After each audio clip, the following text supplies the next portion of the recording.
2, 3, 4. Let me tell you about PuckPedia, stats, contracts, and caps. It's all there for you.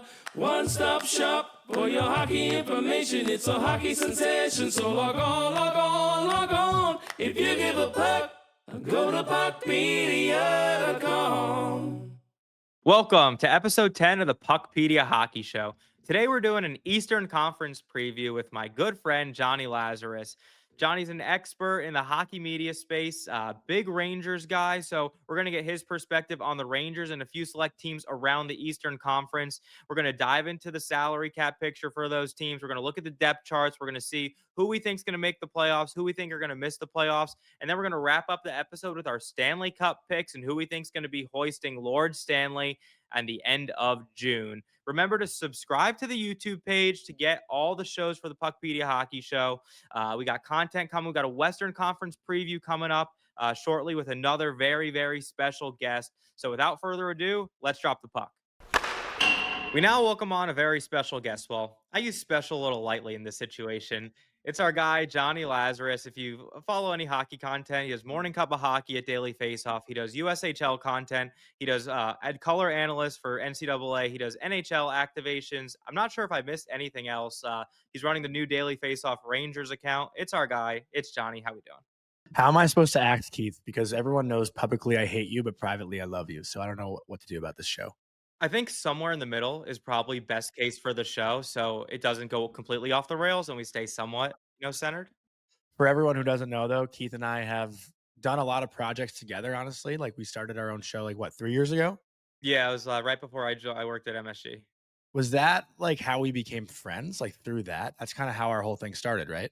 Yeah, I think Jack Settleman kind of introduced to both of us, and we kind of just took it from there. Yes, but yes, I do love Keith, but I also love to give him a hard time, and we will try to find that perfect balance in the next 30 minutes. All right. Well, we'll see what happens. I don't imagine we'll have a perfect landing, but we'll try to keep it. As best we can for the viewers. Today, we're going to focus on an NHL Eastern Conference preview.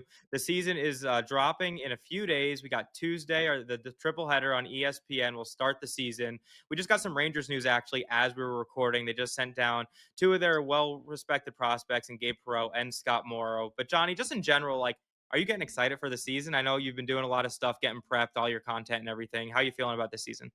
Yeah, you know what? The Rangers, for me specifically, if we're just talking Rangers, I wasn't that excited, I feel like, let's say a month ago.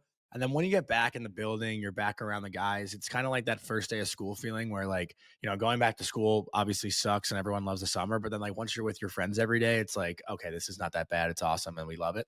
Obviously, school and working in the NHL are two different things. But I'm fired up. You know what? I always love watching the young prospects that can prosper and surprise in training camp. And to me, Noah Laba is one of the reasons why I'm actually super excited for this season. And he's still sticking around the NHL team. So hopefully he can crack the lineup for opening night. That's something that I'd, love to see happen. It's something I've been following very closely over the past month or so.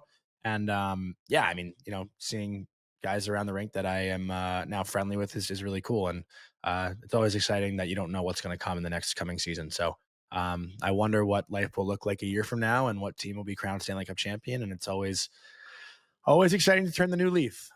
So I've rambled enough. Ask your next question. I don't know if I have just a list of questions. We're just going to keep this going. We're going to go off the cuff here. So let's just kind of dive into some previews. We're going to leverage PuckPedia. We're going to start with Johnny's favorite team. Like we mentioned, it's the New York Islanders. So that's Johnny's favorite team, as everyone knows. Big Islanders fan here. So let's kind of get into your favorite team here, Jonny, and that's the New York Islanders. Let's take a look at their depth chart this year. They have limited cap space, only $650,000 in cap space. They're coming off a year where it was a down year for the Islanders, but they made some big moves in the offseason, including Mathieu Darche is now the new general manager in charge. They ended up trading Noah Dobson, their premier defenseman, to the Montreal Canadiens. They drafted Matthew Schaefer first overall. They got guys like Jonathan Drouin joining the lineup here. So I think the Islanders are going to be in a nice position. I believe Shabunov also coming over from the KHL. What are your kind of thoughts on the Islanders, your favorite team, like I mentioned? I always have mixed feelings about the Islanders. This year felt like a year, maybe, 3 months ago, 4 months ago, where I thought no way in hell they make the playoffs. But honestly, the roster doesn't look as bad as you think. And, having a guy like Schaefer, if he can, certainly work his way up in the first 3, 4 months and become the number one D, like obviously you don't want to force that to happen. You want to give the kid some time to adjust to the NHL. But from watching him play in the preseason the other night, like he does stand out. Like he doesn't look necessarily out of place. There's still things that he needs to mature in, obviously, physically get stronger and all those things, but his speed is there, his skating is there, his IQ is there. Maybe his shot can get a little bit harder or more accurate because there was a couple one-time chances where, he really could have put one home and missed the net. But again, like he's going to continue to grow and continue to progress and make the Islanders even more dangerous. And then they obviously have Ilya Sorokin in net. And when he gets hot, like he's a top 5 goalie in the NHL. So I wouldn't say it's so far fetched for the Islanders to possibly sneak into a playoff spot. They add, Jonathan Drouin up top, obviously, as well, but not sure what exactly you'll get from him. Bo Horvat looked good in preseason, as he always does. Matthew Barzal, I think, needs to take a bigger step this year and be a little bit more selfish and shoot the puck more. But the Islanders aren't as, what's the word I'm looking for? I guess they don't have as many weaknesses as I thought they did going into the preseason. And, I wouldn't be surprised if they picked up that like fourth or potentially third spot in the Metropolitan Division and found their way into the playoffs. That's reflective too of the Cool Bet odds, right? They're plus 175 to make the playoffs here from our friends over at Cool Bet. So not necessarily favored to make the playoffs, but not a huge underdog given around, 40, 45% chance based off of those odds. And like a couple things you mentioned, I think Matthew Schaefer, for example, first overall pick, but he's slotted to play on that third pairing with Mayfield. Like they're not going to be asking him to do a lot off the bat. They're going to be able to shelter some of his minutes. I don't even think he'll necessarily need to play on the power play when you got guys like Tony DeAngelo and Romanov in the mix there. I don't think Schaefer's going to have to do all that much if he does stick around and play on that third pair this season. And then also to your point about Matthew Barzal, it looks like they're going to split him to start the season and put him at center and let Bo Horvat run that first line and Barzal on the second line, where last year they put Barzal on the wing over there. So I think the Islanders could be an interesting story. They also have some notable free agents coming up. So Andersley, their captain, is a notable UFA, as well as John J.S. Pajot. So I think for them, like if they don't make the playoffs, they're going to be in an interesting position where they're going to have some pretty prominent guys that they might be able to move at the trade deadline. If we look at Puckpedia's projected deadline cap space, it's around $3 million.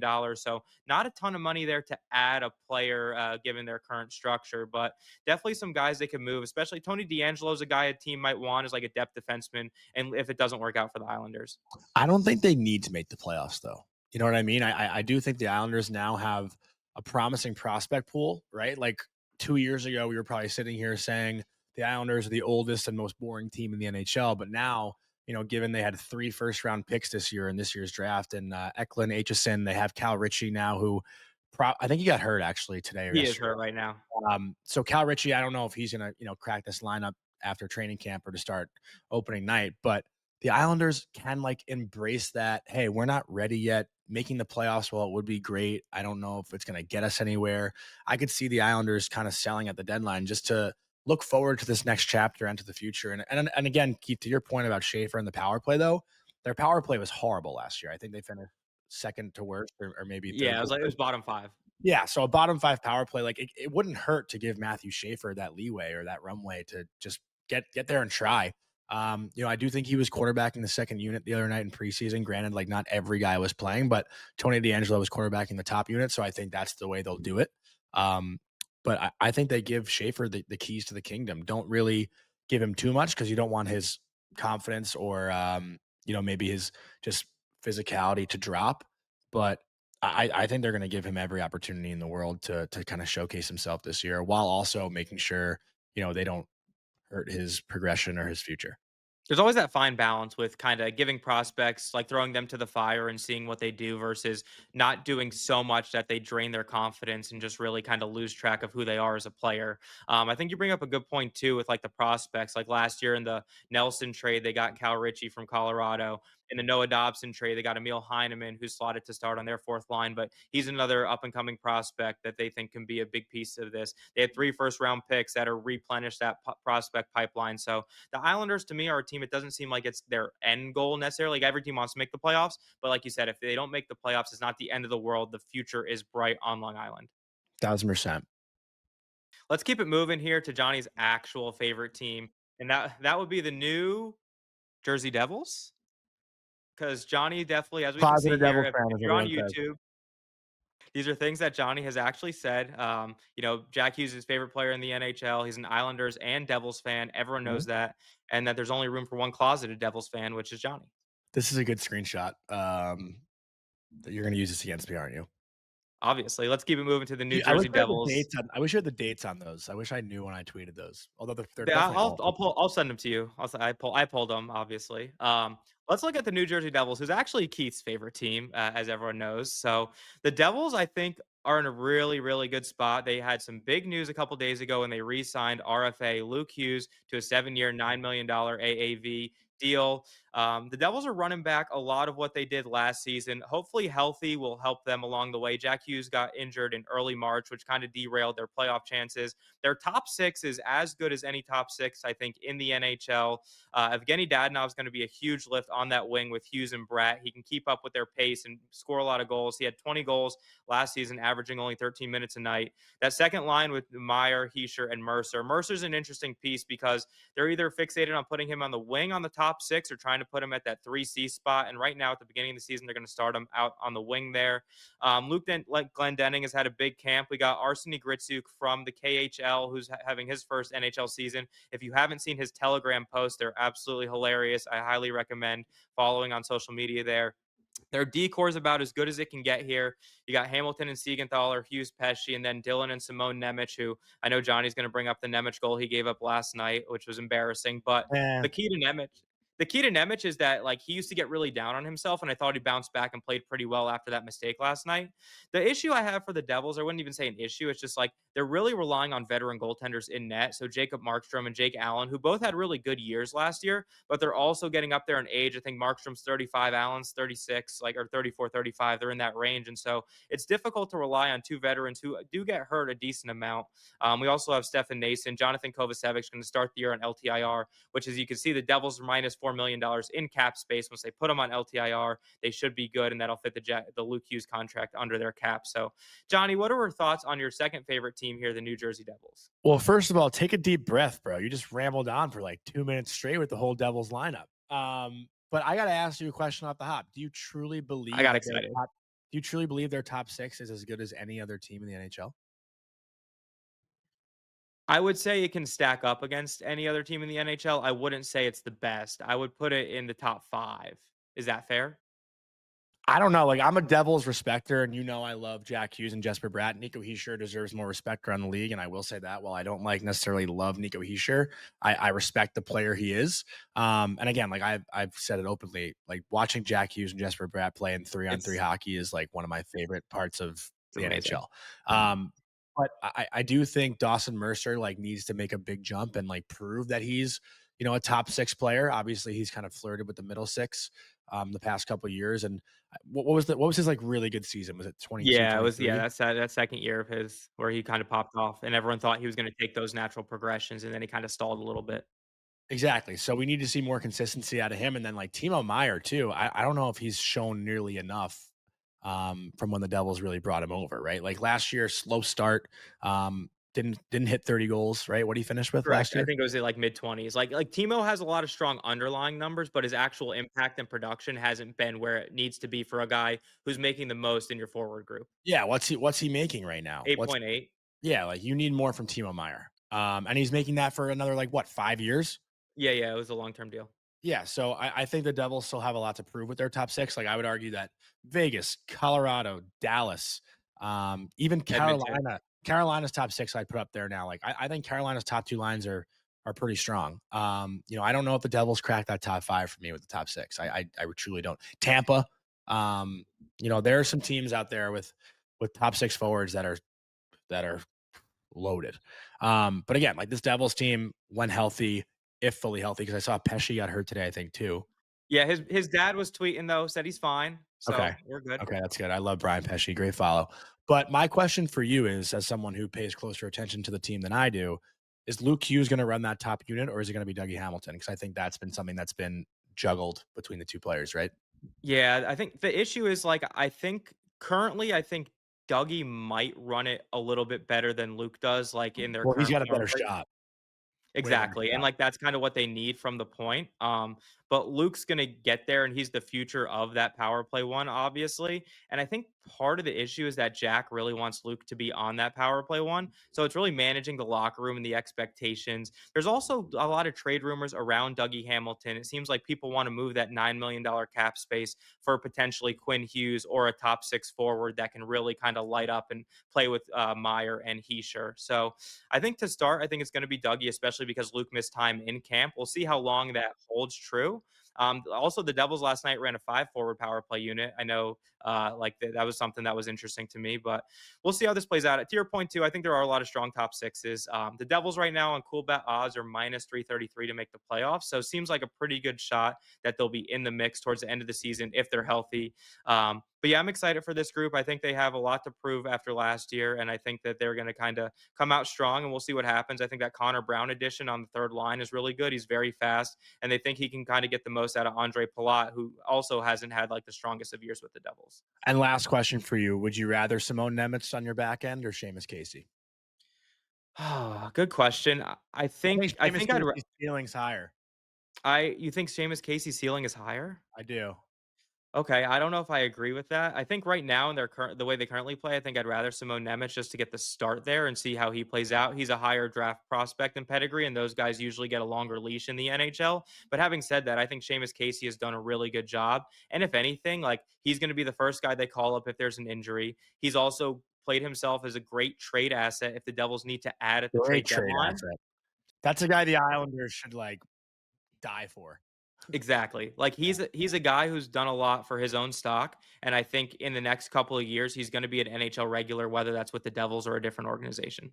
So what about Nemec would make you say that his ceiling's higher? Just the physical aspect of it, or because I mean, offensively, to me, it's clear that Casey's the better player. Yeah, I think Nemec is the more complete, like 200-foot player. I think he has offensive upside. I not as much as Seamus Casey, but I think his back end defending is better in his range. I think he can close gaps, and I think he's the kind of guy who's built off his confidence. And I think he's learned in the last year or so to not get so down on himself after he makes a mistake and to keep it rolling. And then you saw in the playoffs that overtime goal he had. I think that just did wonders for his confidence, and I think he's going to use that to take him to the next level. Fair enough. Good rebuttal. Thank you. All right, let's keep this moving. Let's go to Johnny's actual favorite team. No more tricks this time. The No more Ottawa tricks. Senators. No, it's the New York Rangers. It's Johnny's actual favorite team. Covers the team, knows this team inside and out. So I'm not even going to say anything. I'll just let him take the floor and let him know what you think. Well, where do you want me to start? Because I'm not going to go through the whole entire lineup. Obviously, Yeah, there let's are some start. holes. I don't think people care too much about the top six. I want to talk about some of these younger guys. Let's talk about Noah Laba, right? He's a guy who you absolutely love. You've been campaigning for over and over again for him to make this team.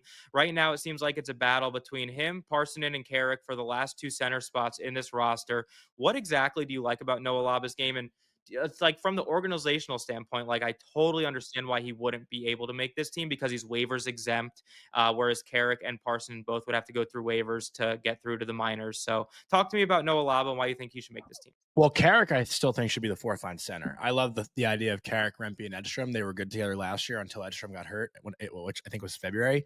But to me, Noah Laba, again, like he's a guy who's physically ready. Like when you watch him play, he flies up the ice. He's physical. He's responsible in the D zone, and the offensive upside is there. I mean, the guy's made plays throughout the entire preseason. He scored an overtime goal after spending the entire game in the D zone against an NHL Islanders roster. And to the point I made on Twitter the other day, which kind of like, caused some conversation or created some conversation. I've talked to a lot of guys in the NHL that, granted, maybe I've talked to like 3 or 4 people. I guess that's not a lot about this specific topic, but a good friend of mine who spent a lot of time in the AHL has always told me that the difference between a good AHL and NHL organization is the way that they play their prospects in the AHL. Some teams, and he gave me the example of the Washington Capitals, the guys in Hischier, and Hischier has been really successful in the AHL. They put the prospects that are going to play a specific role in the NHL. They have those guys play that role in the AHL. Like they don't just hand their top prospects first line minutes, first power play minutes, because that's, what the job is to do, is to develop the, the first round, second round picks so that when they get to the NHL, they're up to par with the skill level, but then they're lost when they're put on the third line and don't know what to do when they're not getting as many puck touches. So for me, putting a guy like Noah Laba down in the AHL, where he'd get first line, first power play minutes, but when he's called up, he'll be a third line center for the most part. It just draws that or creates that imbalance. Because when you're getting, again, like 18 to 20 minutes a night on the power play and you're feeling the puck the whole game and you feel like you need that to be in the game versus just being responsible defensively, chipping pucks in, winning a 50-50 battle and throwing the body and creating offense off the forecheck. Like Noah Laba can do all those things. He can learn to become that, like similar to, I've been using the Derek Stepan example all preseason because I spoke to Stepan about Mike Sullivan and, the way Derek Stepan entered the league. I think he only spent 2 years at Wisconsin, and then Stepan was not a shoo-in to make the team. He played pretty much every preseason game and then obviously scored a hat trick in his first NHL game. So that bought him some games, but Stepan started on the third line and he became the Rangers first line center when they went to the conference final. They went to the Stanley Cup final. Granted, he wasn't a 90-point player, but he was still an effective first line center. And I think Noah Laba can be a prospect who doesn't need to spend any time in the AHL. Stepan didn't need it, and he became a great NHL player, had a great NHL career, and I think Laba has shown those similar character traits. Again, to the point of being physically ready, it's clear to me that Laba is there. While Gabe Perreault and Scott Morrow, Morrow's a bigger guy, can keep up with the pace, but I think still needs to learn the professional game a little bit more. And Gabe, I think, just needs to get up to the pace a little bit better and, build up his stamina. But Laba is different. He stood out. He hasn't looked gassed for the most part. And, I think the Rangers do need to get bigger, stronger, faster, and Laba provides that. So I probably rambled a little bit on there. But to me, it's just a disservice to send Laba down to the AHL when they have a hole that he can fill right now. No, and I loved your point on Twitter when you were talking about how the difference between when he goes to the AHL, playing him first line minutes versus playing him the minutes that he actually will be playing if he was to be on the New York Rangers. And it seemed like it was a little contentious. There seemed like there were some people that were disagreeing with you, saying you're an idiot, which is par for the course for a lot of things that you tweet anyway. But I think it's a really strong point because if he's going to come into this role, like you have to prepare him for the role that he's going to have. And like you said, if he's playing 18, 20 minutes a night, having this puck on his stick a lot, and then he comes to the NHL and he's not doing that, and then he's just going to be totally like imbalanced on how he plays his game. I think that's a good point. I think the issue with putting him on the opening day roster is that they are subjecting someone to waivers or maybe so. And I think that organizational depth is such a huge piece that the argument against starting him on the opening night roster is there will be injuries at some point in the season. Hell, JT Miller might not even be ready for game one. He probably will, but just like an example, like Artemi Panarin's also injured right now. There will be injuries through the course of the season where you can bring Noah Laba up 5, 10, 15 games into the season and you don't lose anyone on waivers and you still have all that depth that you're probably going to need if you want to make a deep playoff run. But also to the point of Laba, just one more time, because again, I could talk about this for hours, Keith. Like the message that you're sending if you send him down to Hartford, because the guy to me has clearly earned a spot, right? And it's like you're just saying no matter what you do in training camp, you're not going to crack this team. Like and I just don't like that organizational message when a guy has clearly stood out. Like, listen, Juuso Parssinen doesn't deserve any hate. Laba's just been better. That's simply put. And again, I know Parssinen has this 2-year deal and we'd have to go through waivers and whatnot, but I think Laba's ceiling is higher. I don't think Juuso Parssinen is a bad player by any means. I just think Laba is more impactful. That's simply put. Yeah, and sometimes competition creates that internal rivalry. And like you said, it's a bad organizational message to not reward someone for playing their balls off in the preseason and doing everything you've asked of them and really making an impact. So I think that's a good point. Let's just dive into the defense real quick before we kind of keep it moving. Also, the Rangers, according to our friends at CoolBet, minus 200 to make the playoffs this year after a disappointing last season. So giving them about a 60-65% chance to make the playoffs, the tough Metropolitan Division. But obviously the Rangers signed Gavrikov in the offseason to complement Adam Fox there. Gavrikov's a pretty solid shutdown defenseman that can really potentially unlock Fox's offensive upside. Probably the best defensive pairing he's had in the NHL. Then you have Carson Soucy on that second pair. He's the kind of guy who seems to get a lot of hate on social media in terms of what he brings to the table. Any thoughts on the defense here? Yeah, I think, listen, the thing with Ranger fans, and I guess most fans too, Carson Soucy is a guy who will probably be looked at and be criticized a lot just because of his contract for the most part. I think that's just kind of how it works in New York. They pick a guy who's making more money than maybe their play calls for. And they kind of Yeah, whipping boy, I guess, is the word you use. I don't want to, again, sound like too much of a fan, maybe. But I think Carson Soucy is what the Rangers wanted on their blue line. He's big, he's strong, simple. I think he'll be complimented well by Will Borgen. I'm a big Will Borgen fan. I was a big fan of that contract. I think Igor Shesterkin, I actually know for a fact, Igor Shesterkin also loves Will Borgen. One of the things he said when Borgen signed, or actually I think it might have been before Borgen signed his contract, was that he loves having Borgen in front of him. I mean, Borgen is a warrior. Like we talked about Ryan Lindgren being a warrior on the Ranger blue line. I think Borgen is just as tough and probably has more upside than Lindgren does. Fox and Gavrikov, to me, easily could be one of the best defensive pairs in the NHL. Obviously, I'm not going to say they're going to be better than Makar and Hughes, or not Makar and Hughes, Makar and Taves, Hughes and Hronek, but I do think they have that potential. Again, Adam Fox has mostly been paired with the reliable defenseman guys, and Gavrikov is just the what's the word I'm looking for? Help me out Steady? here. No. He's the pinnacle of that, I guess, would be kind of what I'm looking for. And Adam Fox obviously has that chip on his shoulder this year as well. Like we saw his quote unquote floor last year, and it was still 10 goals, 51 assists, 61 Pretty points. damn good floor, if you ask me. Exactly. So, listen, I was not confident in the Rangers, like I said a month ago, but after seeing them in training camp, I haven't been at the practices per se, but the preseason games and whatnot, and just talking to some guys on the team, like I do think this is a playoff team. That said, probably a first round exit, but with Igor Shesterkin and that, you never know. Yeah, that's the thing about goaltending, right? Is that can totally just ride the wave of the playoffs. And Mike Sullivan coming in, head coach, was in Pittsburgh for 10 years. He's a guy who's just widely respected around the league, knows the X's and O's of the game, can bring another element that maybe the Rangers were lacking last season. So we'll see how that all plays out this year. The Metropolitan probably goes through Carolina. They were the top team last year. Washington was technically the top team, but Carolina made it farther in the playoffs. I think this is Carolina's division to lose, but we'll see how that all plays out this season. Let's pop over to the Atlantic Division really quick.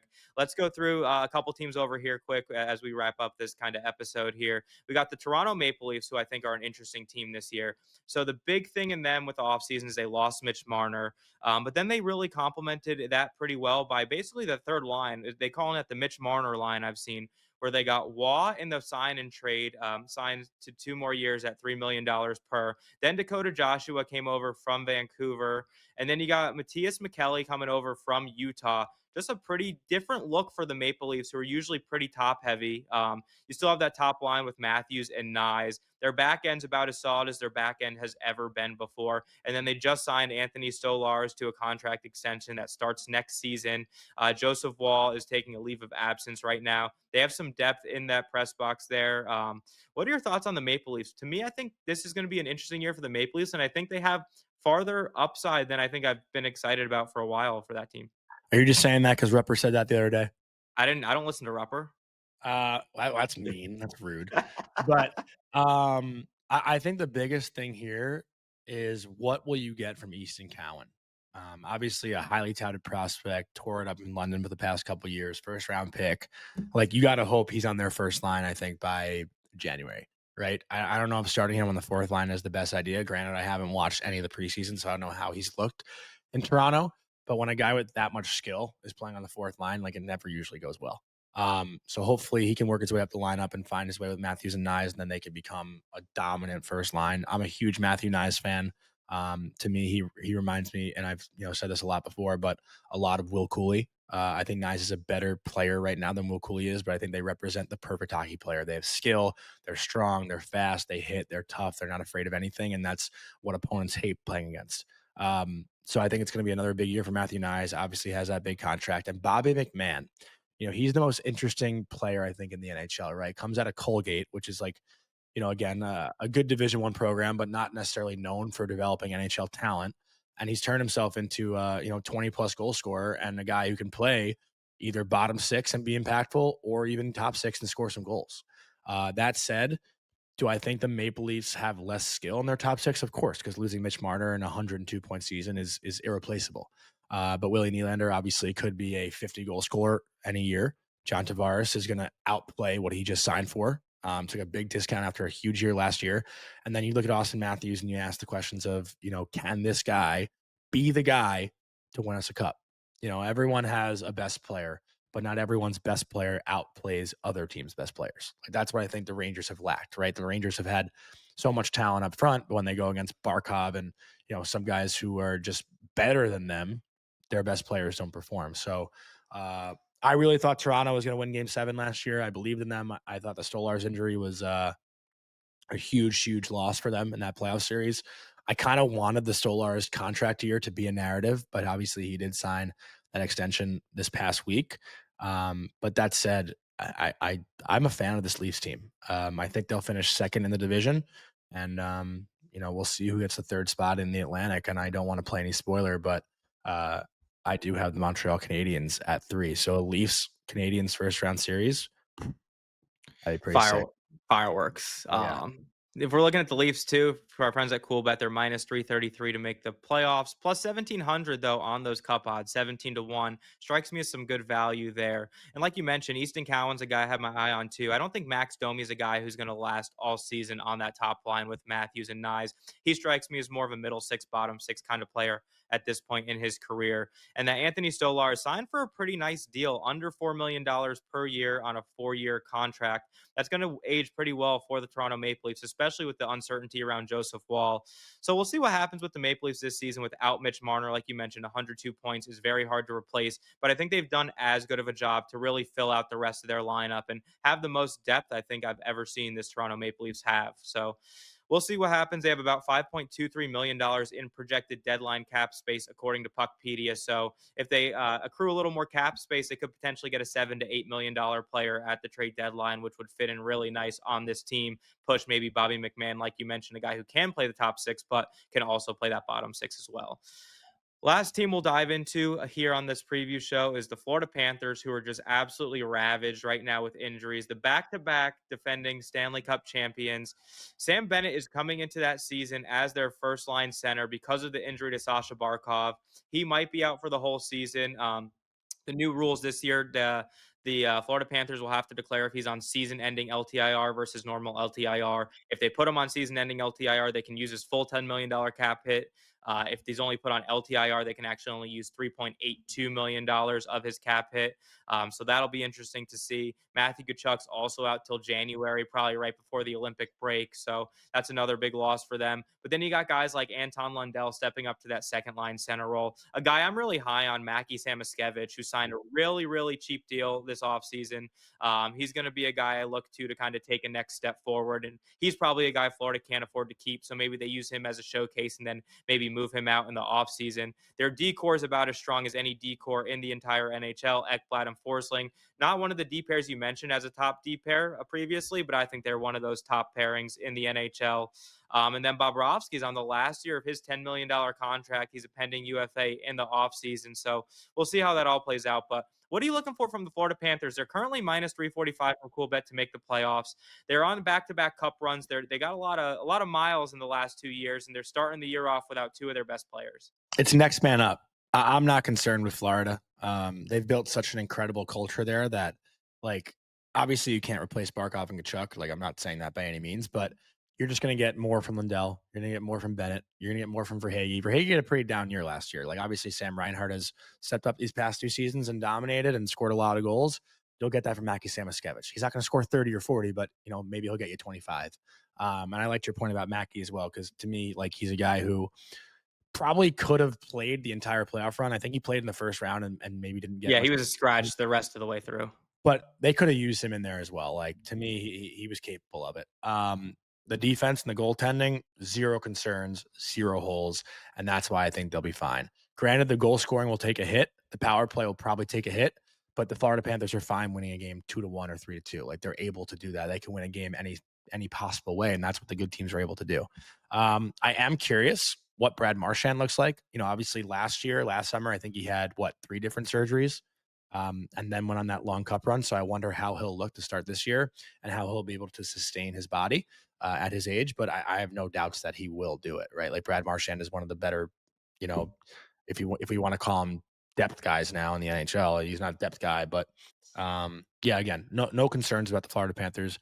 At worst, they'll be a wild card team, but once they get Tkachuk and Barkov back for the playoffs, if Barkov does come back, the three-peat's on. It's exactly there. Yeah. Like, that third line of Listerine and Lundell and Marchand, like, now they're the second line, obviously, because of injuries, but in the playoffs, they're a third line. They're the best third line in all of NHL, and then the Florida Panthers just rotate their fourth line. They'll bring in 3 new guys on a given day to just play that fourth line, and it's just next man up, like you said. They're 10-1 on the cup odds this year to have a three-peat.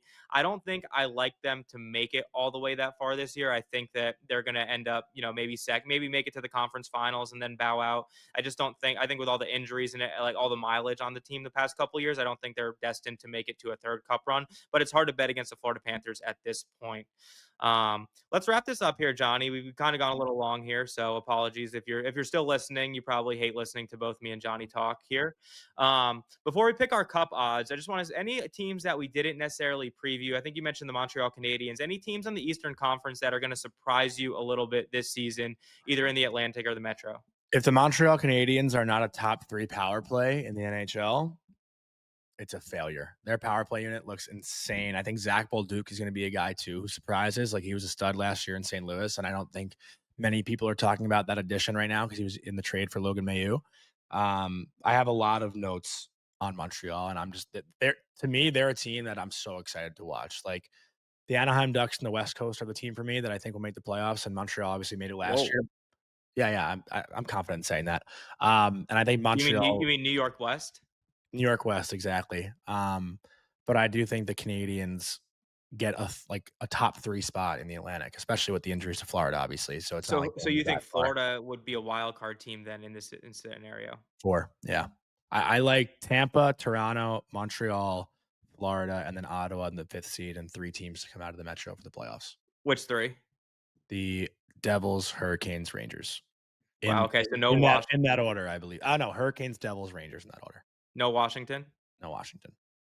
Yeah. Washington's still a good team, but they had a lot of their juice last season with the OV run, and then they kind of everything went right. Yep, everything went right for the Capitals last year. They overexceeded expectations. And then to your point on that Montreal power play, Suzuki, Caulfield, Demidov, Line, and Hudson. Loaded. Cool. We'll wrap up this episode with our cup picks. It's presented by our friends over at CoolBet. If you go to puckpedia.com/coolbet, you can get in on the action today. Stay cool and bet responsibly. Go to puckpedia.com/coolbet. Johnny, let's go right now. East, West, and then who wins the cup? I think it's Dallas's time. Right? Like, we've all been waiting for Ottinger's Vezina year. I think it's fair to say from top to bottom, they're the most well-rounded team, and that's been the case for years now. I think they were 10 minutes away. Oh, no, not 10 minutes away. That was in Colorado. But, I think Dallas has been knocking on the door for years now. They have a good balance of older, veterans and young talent. And Tampa Bay Lightning in the East, I think the path is now paved for them with Florida's injuries. And Vasilevsky is still playing at a high level. Victor Hedman's still playing at a high level. I mean, we talk about the best defenseman in the NHL, and I feel like people forget about Hedman now, which is crazy because he's still up there. Kucherov obviously has been the best offensive player in the NHL for the past couple of years. Braden Point is a consistent 40-goal scorer. Jake Gensel now 40-goal scorer. Like Anthony Cirelli, Brandon Hagel. Like, this team's loaded. The list goes on and on with Tampa. Yeah. So you got Yanni Gourde on that third line. And Bjorkstrand. Right. I think Tampa is the team, and I had Tampa last year getting there. Obviously the Panthers are the Panthers, but Tampa and Dallas to me seem destined for it. And then who you got winning that? Tampa gets one more. Wow. That's the end of their window right now. One more, maybe a big trade deadline. I don't know if it's the end of their window, but I think this team is too good to not get one more. Okay. I like that. I actually was thinking about going Dallas as well here. I think Dallas with a full year in training camp of Mikko Rantanen. I mean, you have top to bottom. This team is loaded. They got Matt Duchene to sign a team-friendly deal. They got guys like Wyatt Johnston, Jason Robertson, which will be interesting. He's a pending UFA at the end of this season here, so we'll see how that all plays out. But, I mean, this team is loaded on the defense. They got rid of some of the guys who were kind of hampering them a little bit from a salary cap perspective in Matt Dumba, which opened up $3.75 million North. They did lose Mason Marchment in the offseason. So not a top end guy, but a guy who definitely fills in a role really well on that team. So we'll see if someone like a Maverick Bourque can kind of slide in and play a similar role to that extent. They also obviously don't have Logan Stankoven anymore. He was traded in that Mikko Rantanen deal, but I love Dallas. But to me, I think it really is Edmonton's time. I think Edmonton for the third straight year makes it out of the West. You do. I think it'll be a really, really interesting Western Conference playoffs because I think Colorado also is a team that can do really well. I think Minnesota, I mean, they have a lot of younger guys coming up this year. Kaprizov's contract's now settled. You're not high on Minnesota, but I think they missed the playoffs. I like what they're building over there in Minnesota. Whatever Jonny says, that doesn't really affect me. But I think Edmonton, and I think in their goal in the Western Conference Final in the Stanley Cup will be Connor Ingram. I think that signing is really good, and I think he's a player who has shown waves in the NHL that can be a really strong goaltender. And I think Stuart Skinner has shown, inconsistencies, and I think by the end of the season, Connor Ingram's going to be in net for Edmonton. And I think they got some young guys like Matt Savoy and Isaac Howard kind of coming in and playing crucial roles to that team. And then in the Eastern Conference, I got the Carolina Hurricanes. I think that they are just destined to finally break through and make a cup final. They have a really strong top to bottom lineup. I mean, they can roll all four lines. They can play they can match up against anyone. Their D now with Keandre Miller unlocks a new offensive upside that they didn't have. They have Nikishin finally coming in and playing a full year there as well. I think he's going to be a really good defenseman in this league. And then their goaltending situation's the only kind of slight question mark you have with Kochetkov and Anderson. But when they need Freddie Anderson, and if he's healthy, he's been a really strong goaltender. And so I think it's going to be Carolina, Edmonton, and I think Connor McDavid finally does it. I got Edmonton winning the Stanley Cup. Wow. Crazy. Yeah, we'll see how it plays out, though. I'm sure none of our 4 picks there will be right, and I'm sure it'll be like Vegas versus Florida in the Cup final or Vegas, Toronto, something that we didn't call for. Vegas could definitely get back there. I mean, there's so many teams now. I don't think there's like one clear-cut best team right now going into the season. No, and I love that, right? That's what makes the NHL so interesting. And there's teams like Anaheim on the rise that you mentioned that you like to make the playoffs this year. So we'll have to see what all this plays out. The NHL season kicks off. Probably by the time this drops, the season will have already kicked off. So enjoy the NHL season. Thank you, Jonny, for joining us. Great Eastern Conference preview. Western Conference preview coming very, very soon with another special guest. PuckPedia.com